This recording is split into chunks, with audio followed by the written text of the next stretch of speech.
What's up, everybody? Marc Ray from LowKick MMA, joined today by Bellator middleweight Aaron Jeffery, who picked up his first Bellator win last week. First of all, Aaron, thank you for taking the time to speak with me today, man. How are you doing? I'm good, man. How are you? I'm good, man. Look, it's been, 5 days since you earned your knockout win against Fabio Aguiar in your debut. Talk to me about that feeling, man. Have you been able to process everything already? What's been on your mind since then? I haven't really sat back to enjoy it too much yet. It's been a busy few days actually.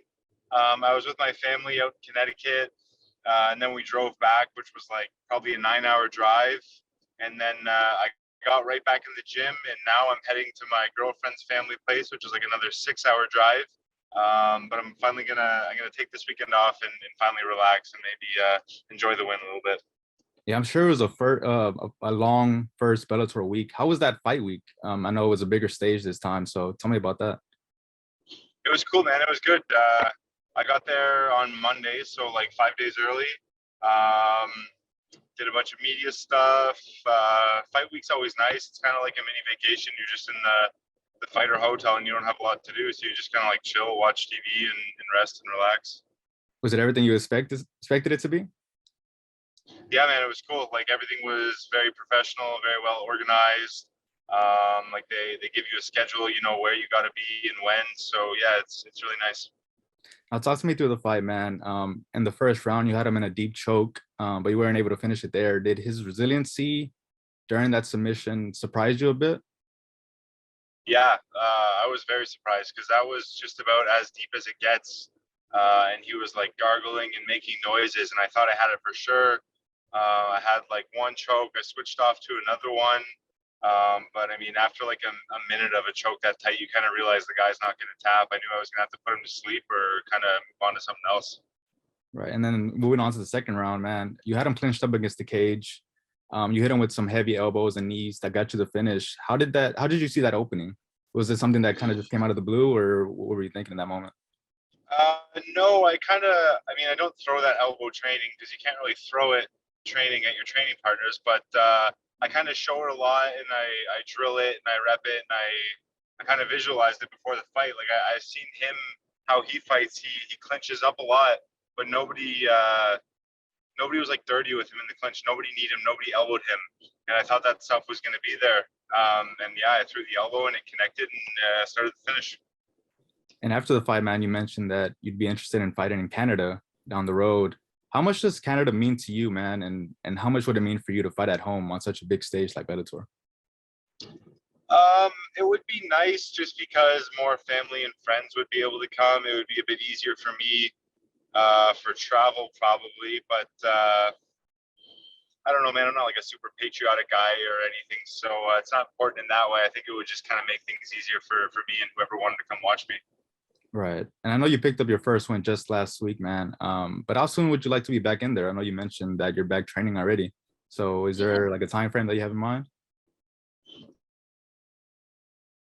We'll see like where the events are and who they want me to fight and whatever. But yeah, I'd say like anywhere between like 6 weeks to 12 weeks in that kind of range. Okay. Is there anybody in mind that you have? Or is it just anybody? Not really, man. I'm gonna have to take a look at the roster because everyone keeps asking me and see who's a good fight for me right now. Okay. And later on in the night, on last Friday in the night, Johnny Evelyn, he beat Hagar Mousasi and won the middleweight title, man. What are your thoughts on that? Yeah, it was a good fight. I was actually in the audience, like pretty close up to the cage watching that. It was a good fight. Like Evelyn's good, man. Obviously he's undefeated. He just beat one of the best in the world. I thought Mousasi looked like a little bit flat, like he didn't really care as much maybe as he could have. But no, Evelyn's good, and I think he's going to be a force for a while. Now you've had a couple losses, tough losses in the past, man, but you've been able to bounce back from those. Do you use those experiences as extra motivation now every time that you walk into the cage? For sure, yeah. You're always extra motivated after a loss. It always gives you things to work on. Like you can see where you went wrong in the fight. And yeah, it helps you become a better fighter every time. Win or loss, you're getting better every time you step in the cage. Now, what's your goals for the rest of the year? Do you want to? Is there some part of your game that you hope to improve, or what's on your mind on that? I want to improve everywhere, man. Like all the time. I'm like I said, I'm already back in the gym. I'm always trying to get better. I'll probably make another trip down to Sanford and train with those guys a bit. And yeah, just trying to improve everywhere. Okay.